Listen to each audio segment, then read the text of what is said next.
imprudence ya papa ya kokatisa mwana na avenir ya Wileri et celle-ci accident oyo Aimar Monga ba filmer kiango.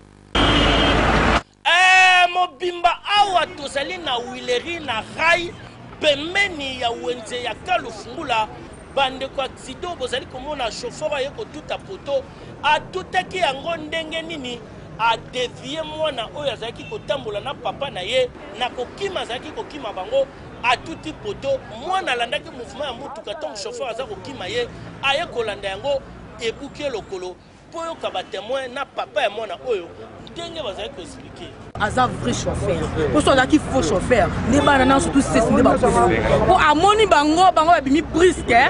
chauffeur maman a koti mabele nde mona ko tout awa so il faut chauffeur ngabo mabana na tongo na poso alilo anda koyela so il faut chauffeur ngalo la mona hein donc il vrai chauffeur abikisi bana yango monia yokota terrasse boye yango monike ayebo fini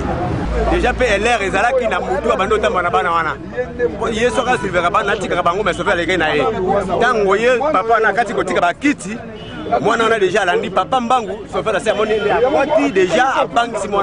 mwana kokoya wana ye kokoya nina mpepe mutu kande yake kokoya na bordire ayi kozoka na lokolo mais ezalaki faute ya chauffeur to be chauffeur tout akete mwana zaki libosoda mwana zaki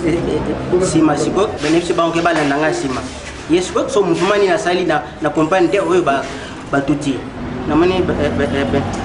ikole bukani ye moko pe chauffeur azangaki maloba te nazaki koya ekosiboke nazaki koya nazaki mpe prudent namoni bana mine boye misatu ya mwa mikolo ya mibali na moni kaka nsima na bango moko ya mwasi abimi kobima kaka abimi na moni ye kokimia na kimi yango nde na kimi mabele ti nde na ye kotutana na poto